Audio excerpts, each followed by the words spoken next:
अस्सलाम वालेकुम। कैसे हैं भाई आप लोग? ठीक ठाक हैं? खैरियत से है भाई? क्रिकेट में तो वो जो मुंबई इंडियंस का मैच हुआ उसके बाद अगेंस्ट दिल्ली कैपिटल्स, तो उसके बाद से बस एक ही इशू चल रहा है कि जी रोहित शर्मा को क्रेडिट दिया जाए मतलब मुंबई की जीत का, या फिर जो है वो हार्दिक पांड्या को दिया जाए या महिला जयवर्धने को दिया जाए। कि हुआ कुछ ये था कि like most of you who watch the match they know कि DC at one stage were sailing along to victory, लेकिन उसके बाद 14th ओवर के बाद जो है मुंबई इंडियंस ने एम्पायर से कहा कि जी बॉल चेंज करें, और वो उनको दूसरी न्यू बॉल दी गई because of the due factor, और फिर स्पिनर को लाया गया। और स्पिनर जैसे ही आए, मिचेल सैटनर ले लें या करन जो लेग स्पिनर था वो, तो उन्होंने आते ही जो है विकेट लेना शुरू किया, और उसके बाद जो है Mumbai eventually ended up winning the match. It was a very exciting match by the way. लेकिन जो जो टसल चल रही है वो ये चल रही है कि जी रोहित शर्मा का कितना क्रेडिट देना, रोहित शर्मा का कितना बड़ा रोल था इसमें जीत में, इस डिसीजन में कि न्यू बॉल लिया जाए और मतलब स्पिनर्स को लगाया जाए, या फिर ये हार्दिक और जयवर्धना की जो है वो जीनियस थी। भाई बात यह है कि यार रोहित शर्मा का जो एक्सपीरियंस है as a captain, as a tactician, we all know that, and like मतलब ये भी स्टोरी चली कि जी Jayawardene didn't agree to the मतलब taking the new ball and bringing on a spinner, but Rohit overruled him and all that sort of stuff. मसला ये कि इसको इशू क्यों बनाया जा रहा है? मतलब रोहित शर्मा को क्या क्रेडिट की ज़रूरत है? रोहित शर्मा को इतनी कप्तानी करने के बाद, 2 आईसीसी इवेंट जीतने के बाद, 2 आईसीसी इवेंट के फाइनल्स में खेलने के बाद, आईपीएल के टाइटल जीतने के बाद, does he need any more मतलब क्रेडिबिलिटी एज अ कैप्टन और as a leader, as a tactician? I don't think so यार। ये सिर्फ मीडिया का और सोशल मीडिया का एक मतलब वो रोज़ाना का खेल है कि कोई कॉन्ट्रोवर्सी बनाओ, कोई इशू बनाओ, कुछ बनाओ कि मतलब वो लीग के दौरान चलता रहे, मामला चलता रहे, और मतलब मसाला मिलता रहे बात करने के लिए। जैसे अब हमें मसाला मिल रहा है, मुझे मसाला मिल रहा है बात करने के लिए।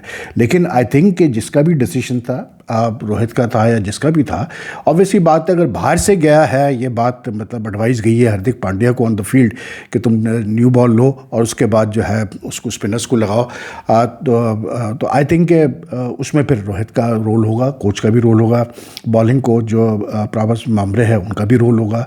लेकिन overall a team will only do well when there's a team effort, and I think here हमें मतलब हार्दिक को क्रेडिट देना चाहिए कि अगर उसने मतलब बात सुनी, एडवाइस सुनी, रोहित की हो एडवाइस या वो एडवाइस जयवर्धना की हो या पास मामरे की हो, अगर उसने फील्ड में रहते हुए एडवाइस सुनी और वो किया जो बाहर से उसको एडवाइस मिली, तो I think it's a credit to him कि उस बंदे ने इतना ओपन माइंड रखा कि उसने सुना और वही किया जो उसको एडवाइस दी गई to change the momentum of the match. तो आई थिंक यार इसको जो है ना, अब ये रोहित वाला जो मामला है, I think it's cut and dry कि ऑब्वियसली बात है, after having done so much for Mumbai Indians and having won so many laurels for India, he is at that stage of his career at 37 years of age way he doesn't need any more, मतलब उसको कोई और laurels की तो ज़रूरत है नहीं, साफ सीधी बात है।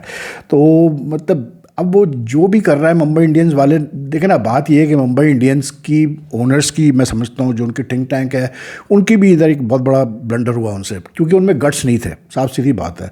लेकिन I have always been a firm believer कि अगर if you starting a new chapter in any team, always break away from the old chapters, from the old faces, old leadership group. इसलिए क्योंकि फिर जो नया बंदा आता है ना, उसको आप कभी भी, उस बेचारे को कभी भी फ्री हैंड नहीं मिलेगा, ना उसको स्पेस मिलेगी काम करने की अपने तरीके से, जो कि जब तक के ओल्ड लीडरशिप ग्रुप है मौजूद ड्रेसिंग रूम में।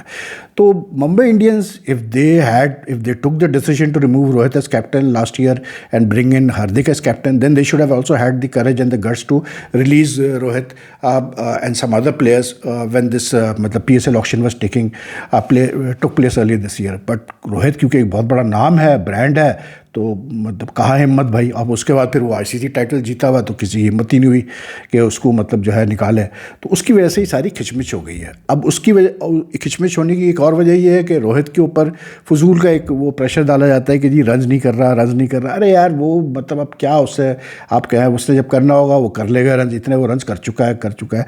तो बात वही है कि एंड इसमें फॉर्मर प्लेयर्स भी, आई think this guy Sanjay Manjrekar, इसका तो इतना ज़्यादा बाय, हालांकि खुद भी वो मुंबई से है, लेकिन you read statements about Virat Kohli and Rohit specially, and you can sense एक उसके अंदर एक एंगल, उसका कोई एंगल होता है हमेशा इनके खिलाफ कोई ना कोई बात करने का। मतलब ये जो इंसिडेंट हुआ न्यू बॉल वाला और स्पिनर को लाने का, इसमें वो यहाँ तक कहता है कल संजय मंजरेकर के क्यों क्रेडिट दे रहे हो रोहित शर्मा को, हार्दिक को क्रेडिट दो। अरे भाई क्या हो गया यार, इतना कोई बड़ा मसला थोड़ी है। लेकिन एनीवे आज तो खैर पंजाब का मैच है with KKR, should be a good match. And Punjab का मतलब वही वाला हाल कि जी वो अभी चंद एक मैचेस हुए हैं और वो कह रही जी ग्लेन मैक्सवेल को ड्रॉप कर दो, श्री सैयद को कह रहा है। इतने जल्दी ऐसे चेंजेस नहीं होते। रही बात हमारी यहाँ पर मतलब पाकिस्तान में, तो भाई इफ्तिखार अहमद साहब जो हैं हमारे मतलब T20 क्रिकेट के मायनाज बैट्समैन, फिर वही कहानी उनकी चल रही है कि जी वो मुझे अगर ऊपर बैटिंग कराई जाए तो मैं ये रिकॉर्ड तोड़ दूंगा, मैं ये फोड़ दूंगा, मैं वो कर दूंगा, मैं ऐसे कर दूंगा। यार ये मतलब किस किस्म के ये प्लेयर्स हैं यार। मतलब ये ऐसे भी प्लेयर्स रह गए हैं जो कि मतलब एक अगर इनको बैटिंग पोजीशन नहीं मिलती इनकी मर्ज़ी की तो ये रन ही नहीं कर सकते। ये इतने हल्के प्लेयर्स हैं। आजकल क्या लेवल हो गया बैटिंग का यार, मेरी समझ में नहीं आता। अब वो देखें ना, कल CSK जीता, बहुत अच्छा जीता, धोनी ने भी तारीफ़ की, वो जो शेख रशीद को खिलाया उन्होंने ओपनर, सब कुछ अपनी जगह ठीक है।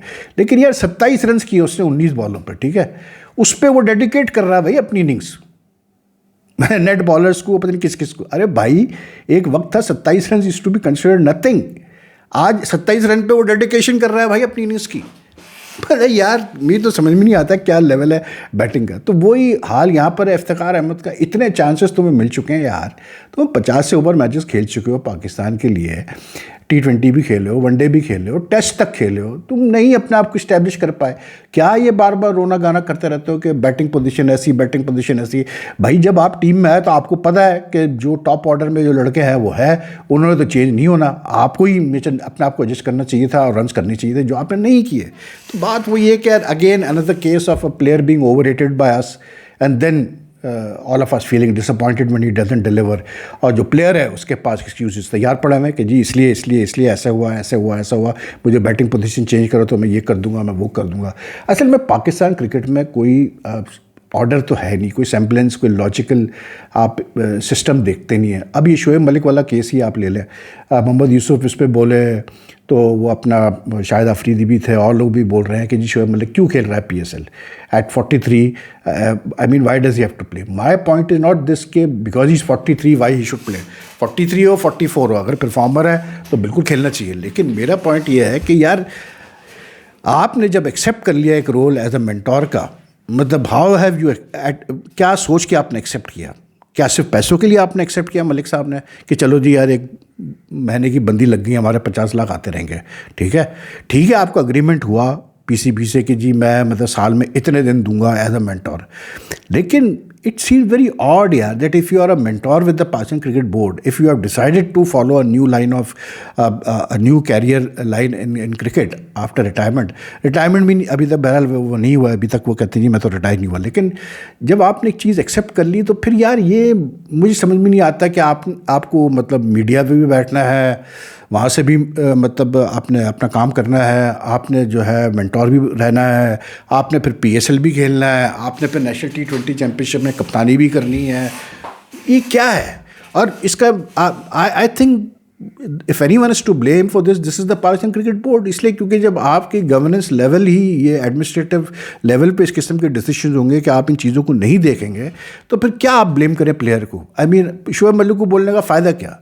वो तो भाई साफ सीधी बात है, लाइक एवरीवन ऑफ अस, उसको जहाँ उसको मैक्सिमम फ़ायदा अपना नज़र आएगा वो तो वही करेगा ना यार। वो कोई हमारे इंतज़ार में तो नहीं बैठेगा कि भाई आप लोग बोल रहे हो तो चलो मैं नहीं खेलता। वो तो उसको तो अगर मतलब PCB ने छूट दी हुई है कि तुम मेंटोर भी रहो, तुम 50 लाख महीने के वो भी लो, तुम ये भी करो, तुम वो भी करो, तो वो तो करेगा। लेकिन I would like to know that after 1 year what have these mentors delivered? The PCB spending 2.5 crore nearly on all 5 mentors including Waqar, Misbah, Sarfaraz, Shoaib Malik and all these guys, ठीक है ना। तो I would like to know after 1 year कि इनसे पूछा जाए ना कि भाई आप मेंटोर हैं चैम्पियंस कप टूर्नामेंट्स वगैरह में, तो आपने किया क्या है, क्या आप डिलीवर कर रहे हैं, आपने क्या डिलीवर किया 1 साल में, फिर बात बनती है। ये थोड़ी होता है कि आप मतलब महीने का 2.5 करोड़ रुपये ऐसे ही दे रहे हैं यार। मतलब साल का आप लगाएं तो कितने पैसे बन गए आपके, करोड़ों में आपने दे दिए तनख्वाह इन मेंटोर्स को। तो there is no system in the Pakistan cricket board, जिसका यार जो ब्लू आइड बॉय बना हुआ होता है उस वक्त उसके मदे लगे हुए हैं, जैसे कुछ और फॉर्मर प्लेयर्स हैं उनके ही मदे लगे हुए हैं, कभी वो शोज एंकर कर रहे हैं, कभी वो कुछ कर रहे हैं, कभी वो डायरेक्टर, जिस पोजीशन की ज़रूरत नहीं है पाकिस्तान क्रिकेट बोर्ड में वो पोजीशंस क्रिएट की गई है आप टू मतलब अकोमोडेट फेवरेट्स, ठीक है ना। अब ये जो पंजाब गवर्नमेंट से लोगों को ला के डिप्यूटेशन पे अपॉइंटमेंट पे रखा गया है, क्या नतीजा उसका निकल रहा है, इतनी बैड प्रेस मिल रही है पाकिस्तान क्रिकेट को। कल भी मैंने कहा कि मतलब ऐसी ऐसी चीज़ें जो अवॉइडेबल है वो हो रही है, और इम्प्रेशन ये जा रहा है जी पाकिस्तान क्रिकेट बोर्ड के पास तो पैसा ही नहीं है, इसलिए क्योंकि वो मतलब क्या कहते हैं वो बाबूगिरी चल रही है, रेड टेपिज्म चल रहा है कि पैसे टाइम पे रिलीज़ नहीं हो रहे चीज़ों के लिए, और जो हो रहा है वो देख लें आप फिर क्या हो रहा है। तो इस situation in Pakistan cricket which really needs to be looked at seriously and something has to be done यार। और मतलब अच्छी चले पाकिस्तान क्रिकेट में एक अच्छा जो इस वक्त चल रहा है सिलसिला, अच्छी खबर है वो ये है, और I haven't spoken on it as yet but then I felt कि नहीं अब बहुत हो गया, बात करनी चाहिए। और वो ये कि यार विमेंस टीम जो है हमारी, they have done really very well in the ICC women's 50 overs क्वालिफायर्स being held in Lahore. They have won the first 3 matches against Ireland, Scotland and West Indies, and they have 2 more matches to play against Bangladesh and Thailand. Now they just need to win 1 more match and against Thailand or Bangladesh, and they will qualify for the main World Cup which is being held in India later this year. Bit of a surprise the way the Pakistan women's team has performed, because in recent times they were not performing well at all, and it's the same generally it's the same group of players, the same head coach and all, but this time they have surprised everyone, and I just felt looking at the performances के यार ये होता है home advantage लेना, इसको कहते हैं home advantage लेना। क्योंकि जब आपकी विमेंस टीम को पता है कि होम एडवांटेज कैसे लिया जाता है और वो इतना अच्छा परफॉर्म करे वर्ल्ड मतलब क्वालिफाइंग टूर्नामेंट में, तो फिर सवाल ये ज़रूर उठता है कि भाई आपके मेंस टीम के जो थिंक टैंक है वो कैसे नहीं होम एडवांटेज ले पाते हैं जब वो खेलते हैं, चाहे किसी भी फॉर्मेट में खेल रहे हो। So you know that's the main thing. ठीक है लास्ट ईयर टेस्ट में ये हुआ कि चलो जी स्पिन पिचेस बनाओ और खेलो और जीतो, लेकिन उसमें भी ये हुआ कि जिस टीम के खिलाफ ज़रूरत नहीं थी स्पिन पिचेस बनाने की उनके खिलाफ स्पिन पिचेस बनाए और हार गए, एक टेस्ट हार गए।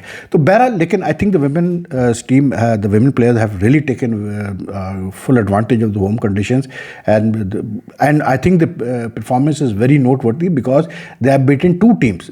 Up till now they have 2 teams in this qualifying tournament, West Indies and Bangladesh, who are ranked above them. चलें आयरलैंड, स्कॉटलैंड और थाईलैंड से नीचे है, पाकिस्तान खुद भी 9th या 8th रैंक्ड है इसमें ICC की वनडे रैंकिंग्स में विमेंस क्रिकेट में, लेकिन they have beaten 1 higher ranked team, and now when they play Bangladesh, they have a chance to beat another higher ranked team, and it's looking like they will qualify now for the main World Cup. So that's going to pose a very interesting situation again, इसलिए क्योंकि इस साल India 2 चीज़ें host कर रहा है, Asia cup भी कर रहा है मेंस का T20 और फिर ये विमेंस वर्ल्ड कप भी कर रहा है।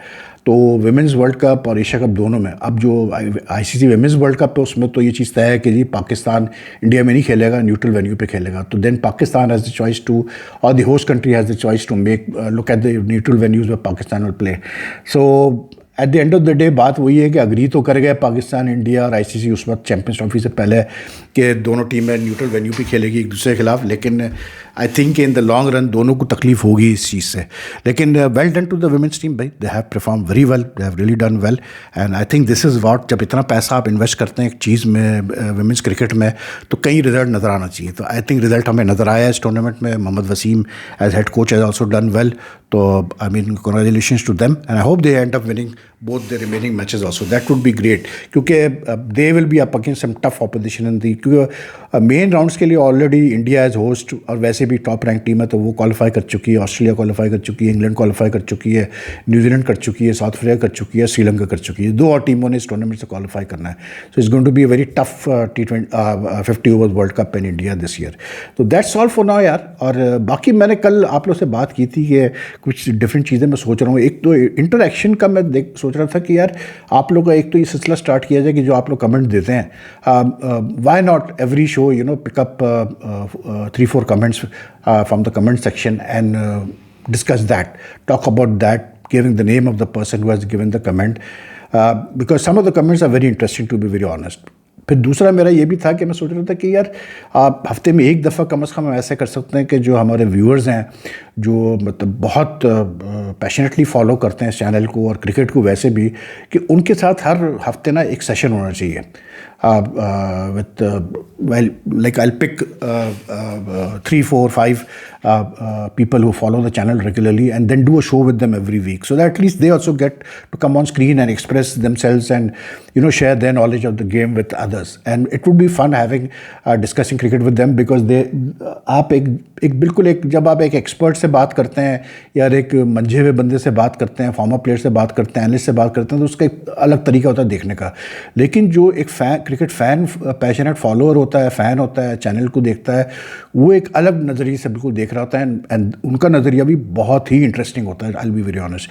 तो दीज 2 थिंग्स इंशाल्लाह I will start by next week hopefully, तो ये थोड़ा सा और इंटरेस्टिंग हो जाएगा। बाकी कुछ और इंटरव्यूज़ मैंने लाइन अप किया है, वो मैं करूँगा दिस मंथ ओनली। बाकी आपको अगर ये वीडियो पसंद आए तो लाइक एंड शेयर कीजिएगा, and it helps the channel grow a lot. And if you haven't subscribe to the channel is yet, kindly do press the subscribe button and also the bell icon button, so that you get the latest notification updates whenever I upload a video. Your support is very necessary for the channel, and your comments welcome all the time. Take care. Allah Hafiz.